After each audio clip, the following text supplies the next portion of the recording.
Bueno, cuando se habla o se piensa en la literatura estadounidense, saltan una buena cantidad de preguntas, de reflexiones, de debates, incluso sobre qué debería o qué constituye su canon literario, con el fin de sugerir o de exigir maneras de abordar pues la presencia afroamericana, afroestadounidense, sería lo correcto, en la literatura, en su literatura.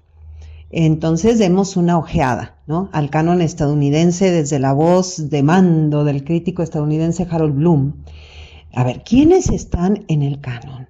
Es decir, en la cumbre de la literatura estadounidense según Harold Bloom. Y esta es una jerarquía, es una jerarquía de la crítica universitaria estadounidense. Por eso decimos, bueno, vaya usted del 1, ¿no?, hacia descendiendo. Walt Whitman, Ralph Waldo Emerson, Emily Dickinson, Herman Melville, Nathaniel Hawthorne, William Faulkner, obviamente, Wallace Stevens, Edgar Allan Poe, Mark Twain, Robert Frost, Elizabeth Bishop, James Baldwin, Zora Neale Hurston y Ursula K. Le Guin. Bueno, aquí vemos un canon en general con un peso tremendo del hombre blanco. Porque según la mirada convencional, ciertamente la literatura estadounidense es considerada como una literatura no chicana, como una literatura no afroamericana, ni asiático-americana, ni nativa americana. Y ellos usan todo el tiempo esta palabra de americana, cuando en realidad es estadounidense. Y desde ahí ya empezamos, ¿no?, con los debates. Entonces sentimos que hay una especie de separación entre la literatura afroestadounidense, en este caso, y la considerada literatura estadounidense.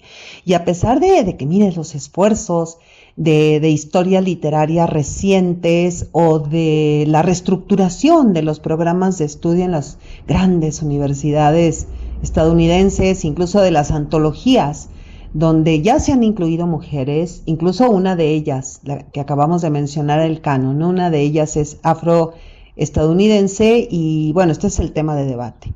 ¿Por qué la literatura estadounidense se ha empeñado en categorizar por separado lo chicano, lo asiático, lo afroamericano, lo nativo incluso? Fíjese cómo la literatura afroamericana tiene cierta similitud con la estructura de las tragedias griegas. Por ejemplo, la función del canto y el coro, la lucha heroica entre las exigencias de una comunidad, la arrogancia del poder, y esto mezclado con la religión, con las cosmovisiones africanas. Bueno, la voz de Toni Morrison, Premio Nobel de Literatura, escritora afroamericana. Su estilo, esa voz y sonido que llegan desde la garganta, ella dice, de su abuela, cuando de niña le contaba historias de sus antepasados, que a su vez, ¿no?, le habían contado a la abuela sus antepasados, la voz de las supersticiones, de la magia, de las marcas del dolor de los negros en Estados Unidos, y mire que uso esta palabra porque así la usa ella, de los hechos históricos que han llevado a ese país a estar donde está, es decir, pisoteando a esa comunidad, el país de la mezcla de todo, el país de la polifonía de las culturas. Bueno, dice Toni Morrison, quiero descubrir una verdad sobre la vida cotidiana de Estados Unidos, la vida de los afroamericanos viviendo en un contexto histórico crítico que se ha ocultado. La realidad es una triste verdad donde tenemos mucho que ocultar y avergonzarnos. En mis libros busco hacerlo desde el lado del conquistado. Lo que hago es quitar las tiritas para que se vea la cicatriz de la sociedad, de la realidad. No hay que tener miedo de mirar al pasado, porque solo así se sabe quiénes somos. Mire, Toni sabía quién era. Ya su abuela se había encargado de contárselo de niña y de heredarle además el arte de contar. Bueno, pues como dice Aristóteles en su grandiosa poética, comencemos en el principio.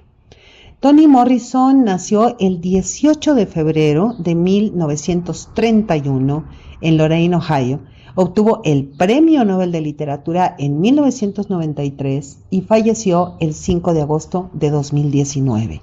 Pues larga vida y eterna en sus obras. Y de su biografía solo mencionaré algunos datos relacionados con el tema de la segregación racial de los afroamericanos, que es la columna vertebral de sus creaciones.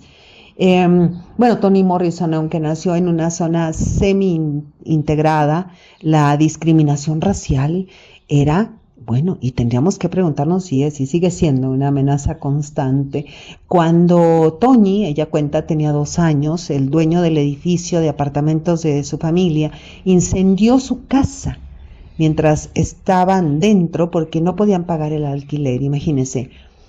Toni centró toda su atención en sus estudios, una avidísima lectora, cursó estudios universitarios en una universidad, en una institución históricamente negra, se integró a la compañía universitaria de teatro, realiza giras por el sur segregado, representando obras en pequeñas comunidades, y después de estudiar una maestría, se convierte en profesora y activista por los derechos civiles.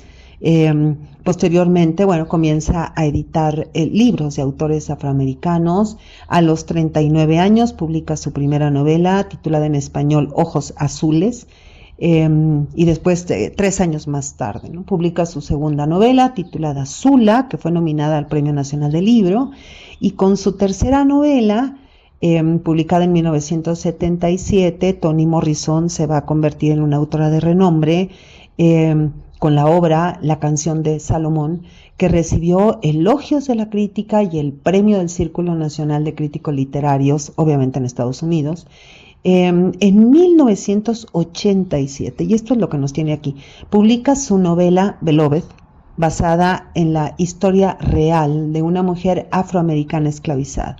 Beloved, este libro fue un éxito de ventas imagínense, en el tope, durante 25 semanas, ganó innumerables premios, incluido el premio Pulitzer de ficción, y es así, como después en 1993, pues Toni Morrison se convierte en la primera mujer negra, primera y única en obtener el Premio Nobel de Literatura. Y 3 años después va a recibir la medalla a la contribución distinguida a las letras estadounidenses. La obra de Toni Morrison está enfocada en la vida de la comunidad afroamericana y en las relaciones raciales. Y le cuento que en 1998 Beloved fue adaptada al cine, y mientras se escribía y producía, porque fue producida por Toni Morrison, ella al mismo tiempo era profesora en el programa de escritura creativa de la Universidad de Princeton. Y su trabajo, sus obras, su postura política, su activismo, la llenaron de premios y de reconocimientos. Ella creó una alianza perfecta entre la magia de la voz oral de sus ancestros y la belleza de convertirla en palabras, y además su compromiso con la historia de su comunidad. Y Toni Morrison tenía un proyecto muy ambicioso y muy complejo: devolver la dignidad humana, devolver la dignidad, del peso de la historia a la comunidad afroamericana. Y aquí el quid de la cuestión, pues demostrar y denunciar de qué manera la historiografía había robado la historia y el lenguaje a su comunidad. Entonces, se trataba de escribir sin el poder de la mirada blanca, y de esta manera el retrato de la esclavitud, viéndolo desde ese punto de vista, desde la comunidad misma afroamericana, el punto de vista cambia, y cambia sin duda. Y así lo dice en entrevista Toni Morrison. He pasado toda mi vida intentando asegurarme de que la mirada blanca no era lo dominante en ninguno de mis libros. Estaba decidida a desmontar el racismo barato, a rebatir y aniquilar ese fetichismo del color rutinario y fácil y accesible que remite ni más ni menos a la esclavitud. Y mire, mediante la creación de personajes muy muy ricos y muy complejos, la autora lo que logró es subvertir los estereotipos que poblaban las producciones de autores y autoras blancas, que además escribían para una audiencia blanca, y de esa forma, bueno, el principal cometido era dirigirse a las personas de color, y el compromiso, obviamente, de Toni Morrison, pues consistía en poner el foco en la diversidad de la experiencia afroamericana. Y mire, nadie había contado con esa fuerza y esa eficacia que son insuperables, como lo hizo Toni Morrison, pues los temas más vergonzosos y sangrantes de Estados Unidos. El tema, la esclavitud, y temas que la ideología dominante ha querido enterrar. Y bueno, es dueña de una narrativa hipnótica. Las cualidades estéticas de sus novelas son brillantísimas, son novelas muy cuidadas hasta el extremo, y vemos que Toni Morrison obviamente posee un lenguaje muy preciso, una prosa súper potente, una expresión poética plagada de imágenes que impactan en las emociones de quienes leemos sus obras, una técnica pues modernista, afrocéntrica, donde es de vital importancia el papel activo de la lectora, del lector, a quien Toni intenta atrapar desde el minuto 1 de que empezamos a leer, y nos pide además colaborar con ella en sus obras. Y bueno, el concepto de lo afrocéntrico en la literatura lo crea Toni Morrison.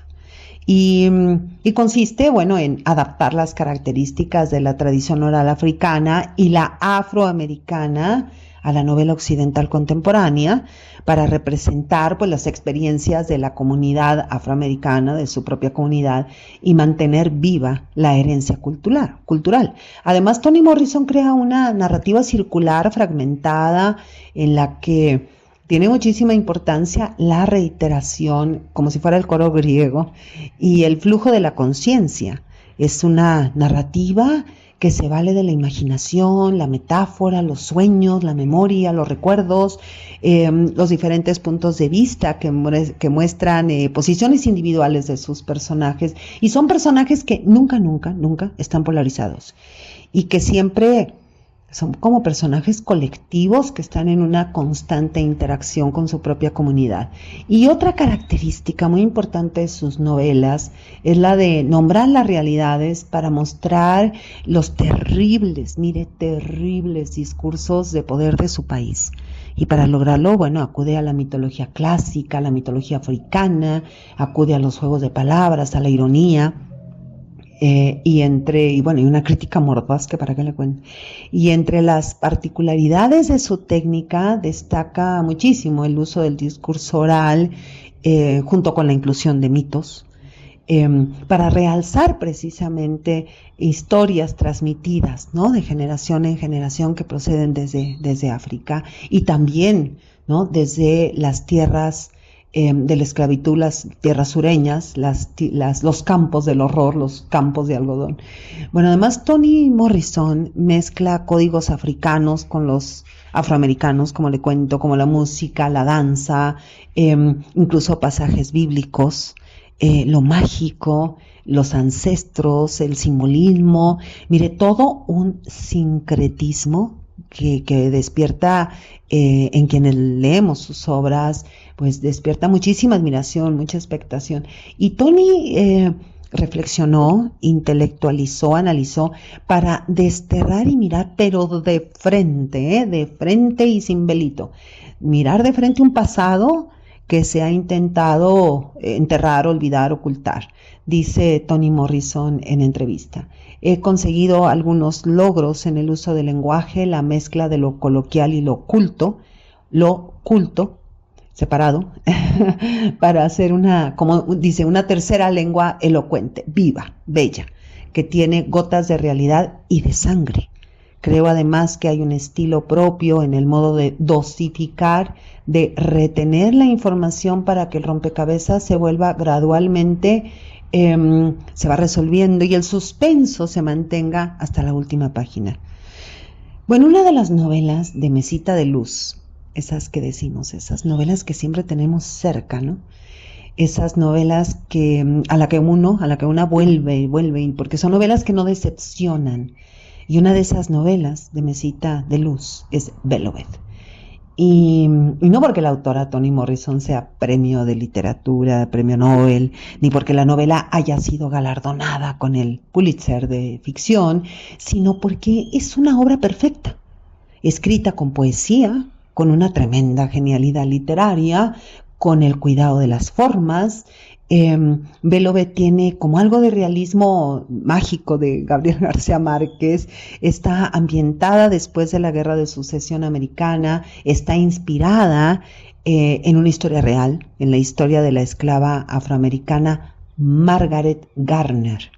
Y Margaret Garner, en la realidad, en la historia, rompió las cadenas de la esclavitud, escapó de Kentucky a finales de enero de 1856, huye a Ohio, que era un estado libre, y en la novela la protagonista Zeta es también una esclava que escapa a Ohio y después de 28 días de libertad llega la orden de regresar a la esclavitud a ella y a su hija por la ley de esclavos fugitivos de 1850, que daba a los esclavistas, a los amos de los esclavos, el derecho de perseguir a los esclavos que habían huido y el derecho de recuperarlos, ¿no? A los que habían cruzado las fronteras estatales de Kentucky en este caso. Entonces Zeta mata a su hija de 2 años, la asesina, igual que lo hizo Margaret Garner, quien también mató a su hija antes que permitir que esclavizaran, ¿no? Que su hija creciera siendo una esclava negra en una plantación de Kentucky. Y bueno, en Beloved, clarito está que el arte en la literatura no está en el argumento, sino en la forma, porque la literatura como arte no es eso que se dice, sino en cómo se dice. Y en Beloved el presente y el pasado se mezclan, avanzan, retroceden, tiene un manejo de los planos temporales, pero realmente extraordinario y complejo al mismo tiempo, ¿no? Es bellísimo. Y la historia, bueno, es un entramado, es un tapiz que se va armando lentamente para obtener un dibujo muy complejo. El pasado de Zeta, las razones por las cuales la casa donde vive, dicen, está maldita. Así comienza la novela. En el 124 había un maleficio, todo el veneno de un bebé. Mire, es una historia durísima, tremenda, que desgarra. Está narrada con tanta belleza que finalmente parece que lo oscuro aclarece, dice en la novela. Nunca le pareció tan terrible como en realidad era, y eso la llevó a preguntarse si el infierno no sería también un lugar bonito.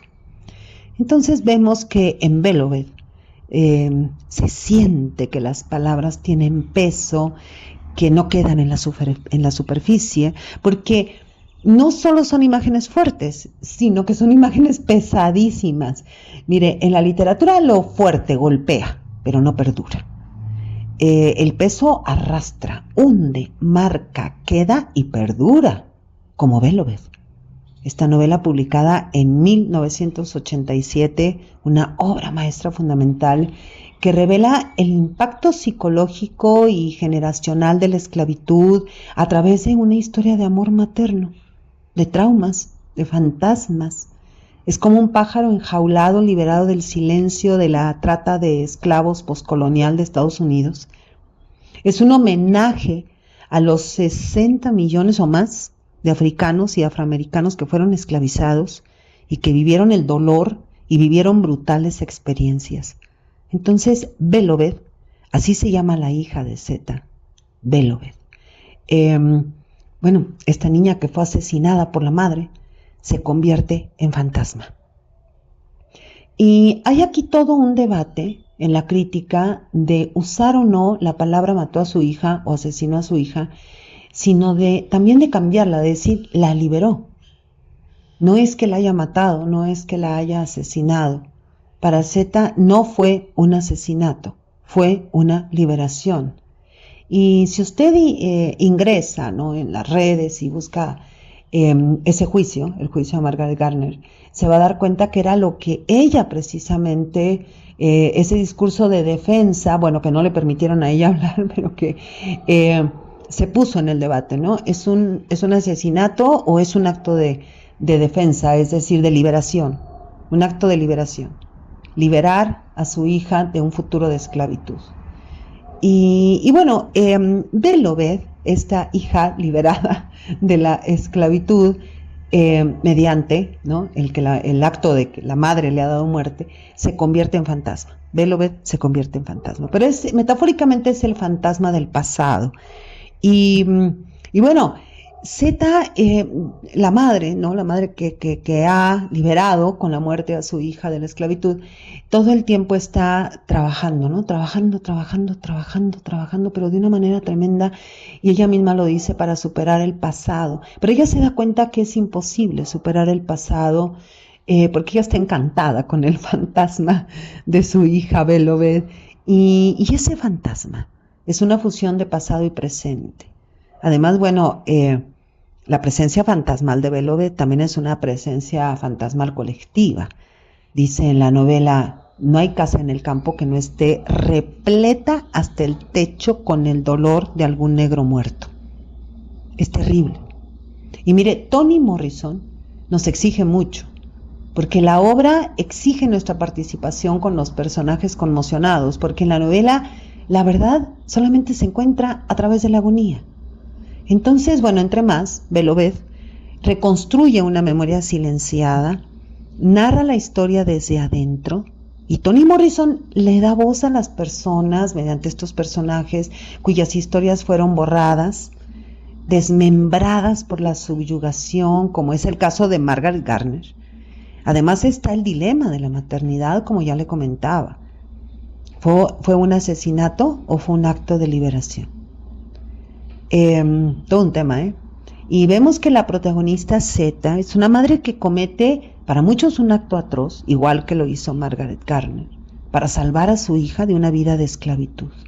Y la novela explora ese dolor sin juzgarla, sin juzgar a Zeta.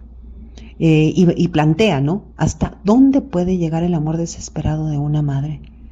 También vemos en Beloved elementos sobrenaturales, decíamos, muy a la manera nos parece, ¿no?, a los latinoamericanos de García Márquez, para materializar el pasado, porque el trauma, la culpa, el dolor toman la forma de ese fantasma que regresa, de esa niña fantasma que regresa para que la esclavitud no sea olvidada, para que no sea borrada, para que ese periodo histórico no se ha borrado de la historia estadounidense, que ese periodo histórico exige y sigue exigiendo muchísimas respuestas y muchísima reivindicación y mucha visibilidad.